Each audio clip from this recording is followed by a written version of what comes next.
रामकृष्ण हरी मंडळी. तर बघा आता आहे का नाही, हे रान नीट करायला चालू आहे आणि एवढं गवत झालंय. तर तुम्ही म्हणता हे रान कशाचं असेल, तर बघा हे आता एवढं गवत आहे. तर हे गवत बघा हे आहे का, आता तर ही याचायला चालू आहे. तेव्हा इथे कसा ढीग घातला एवढा मोठा. तर एवढं सगळ्या रानामध्ये गवतच आहे बरं का. असं तेव्हा हे सगळं रान दिसतंय ना, सगळं रानात इतकंच गवत आहे. तर आता ह्याच्यात काय आहे माहिती आहे ना तुम्हाला, ह्यात आहे कोथिंबीर आपण पेरलेली.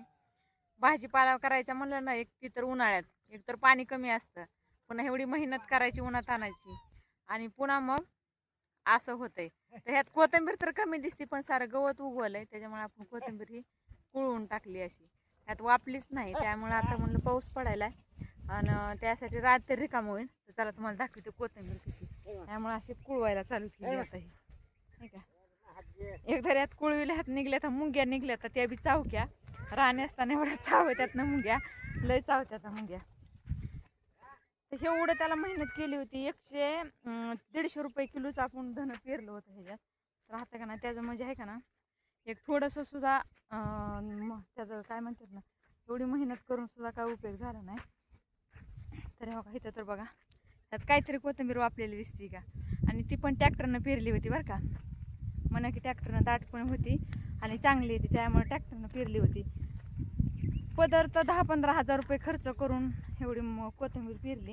तर ह्यात गवताशी होतं दुसरं दिसतच नाही. हे बघा पाईप जोडायचे, ह्याला पाणी, पुन्हा खाद, सगळंच बरं का, सगळंच आलं त्याच्यात. तर हे असं गवतानं केलंय. मग एखाद्या वेळेस असा विचार येतो की ही भाजीपाला आहे का ना, शेतकऱ्यांना करूच नाही.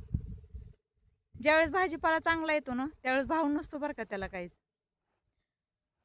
फक्त काय म्हणतात ना, फक्त शेतकऱ्यांना कष्ट करीन तेवढं कमीच आहे. पण असं की कोणची सहज गोष्ट केली आणि ती चांगली झाली असं तर कधीच नाही.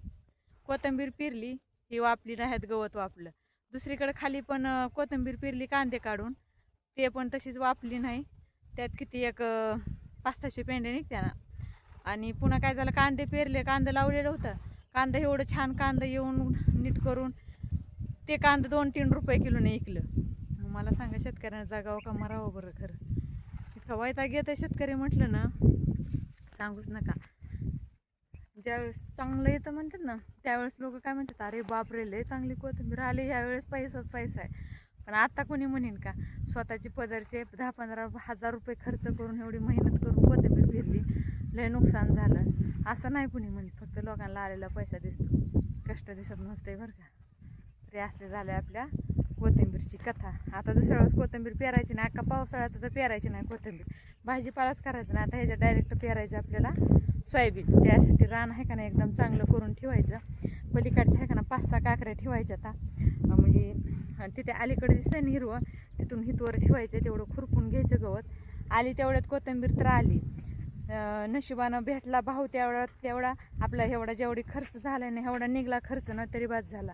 जास्त काय आम्हाला आशा पण नाही, पण तेवढा खर्च झाला तरी निघला बाद झाला. तर बघा आता हे कुळवायचं चाललंय. रान थोडं याचून घ्यायचं. आता नाही पेरायची कोथिंबीर.